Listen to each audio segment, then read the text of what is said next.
E-Cancer Television is now pleased to welcome Michael Hallek from Cologne, big centre for hem-onc, Michael, isn't it? And Robin Foà from Rome, La Sapienza University. Robin, you opened the session. Can I ask you first, I want the two of you to tell me about the CLL session and some of the roundtable discussions, the exciting ones you've just been having. But to begin with, you've got some demographic points to make, haven't you? Yes, I was asked to, in fact, say an introductory comment on the Congress, A, because we're in Rome, and B, also as EHA president, and that's something that they asked me to comment upon. Now, I think, the Congress is extremely timely because of the demographics. I mean, we're in general living much longer. So the definition of elderly is changing considerably. And to give you some figures, I mean, we're living in Italy, and in Italy, the median life expectancy overall is about 82 to 83 years, with females over 80 and males 79. And this is more or less the same figure in Central Europe, but it's not the same around the whole world. I mean, if you go to Russia, it's 10 years or 15 years younger. If you go to Turkey, it's about 10 years younger. If you go to Africa, we're talking about 40 or 50 years of median age. So it's extremely important, the fact that we are living longer, but it's not the same around the world. So demographics at a time of treatment of elderly is a key point. But it's a growing problem in many parts of the world that a greater proportion of the population are older. And older, and we should add, not only older, but also fitter, because there's also the issue of anagrammatic age and biologic age. So we're growing older, and often we are in much better conditions. Now, fitness, Michael, is one of the key topics that was discussed at the session. What are your views about, first of all, the definition of fitness, because it does affect what treatment you can give your elderly patient with blood cancer? Absolutely. I think physical fitness is now becoming the key discriminator between treatment allocation, allocations of a more aggressive treatment versus a milder treatment or a more gentle treatment. And there's a problem already. We don't have a common, generally accepted definition of a physically fit patient versus a non-fit patient. So for the future development of this very important area, I think one of the major developments that now have to take place is that we have some kind of a common sense or a common definition of how we define fit versus non-fit patients. We have made some attempts in the German group to do that, but that's just, out of the paucity of data that we have developed a score or used a score, but there's plenty of other algorithms to do this, and I think the challenge is to come up with a generally accepted thing.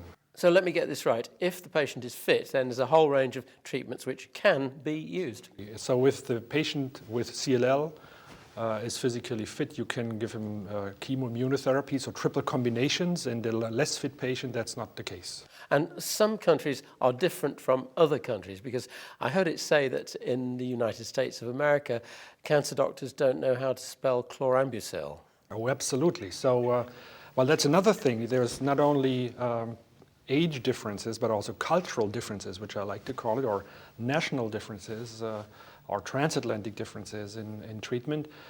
Since a few drugs like chlorambucil are widely used in Europe, I think we had a survey here at the meeting where physicians were responding 60 to 70% were using chlorambucil as a first line in the elderly, while this drug is unknown to many centers in the US. But Professor Foà, what do you urge clinicians to be doing from this CLL, chronic lymphocytic leukemia session that you've just been attending? Well, I think one of the main messages that came up from what has been developed so far is that the elderly, which, as we said earlier, are now preponderant. I mean, I come from a country, Italy, where a third of the population is over the age of 65.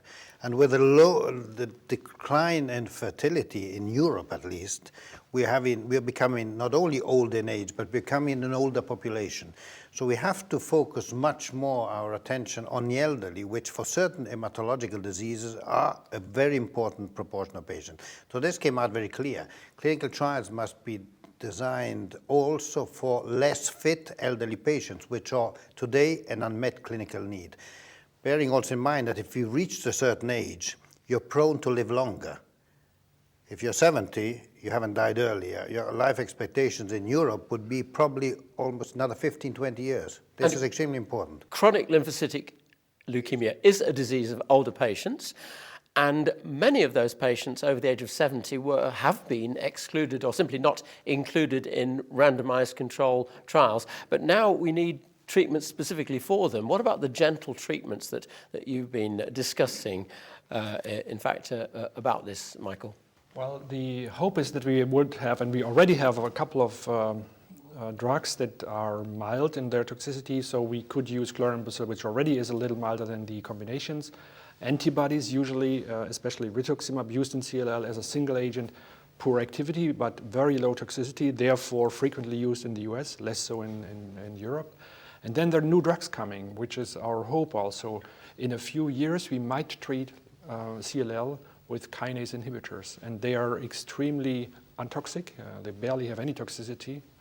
And the future, and I would say future means in 5 years from now, we could use combinations of antibodies plus kinase inhibitors, and that's a suitable treatment for less fit patients, of course. Could I get both of you to discuss what you think are the practical messages then coming over for the busy oncologist? Well, I mean, referring to CLL, let's remember that it's the most frequent leukemia in the Western world, and it's something we haven't said. It might be different in other parts of the world. For instance, it's rare in Asia. In Japan, it's a very rare disease, but in Europe, in the Western world, it's the most frequent leukemia, accounting for about 30% of all leukemias.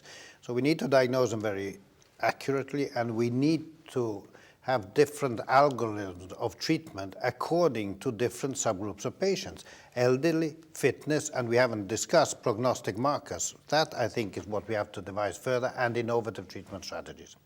Michael? Which means in practical terms, and just expanding what Robin has said, physically fit patient with positive genetic prognostic markers, meaning good prognosis, usually is treated with FCR if the patient needs treatment. Patient with reduced physical fitness, usually in Europe, should be treated first line with chlorambucil. And we should say also emphasize again, the vast majority of all patients is diagnosed at a state where we don't do any treatment at all. So early stage CLL doesn't need any treatment. And that's, I think, the key message is. Well, there's much more to be said about this very fascinating and important subject in such a common cancer. But Michael and Robin, thank you very much for joining us here on eCancer Television. You're most welcome.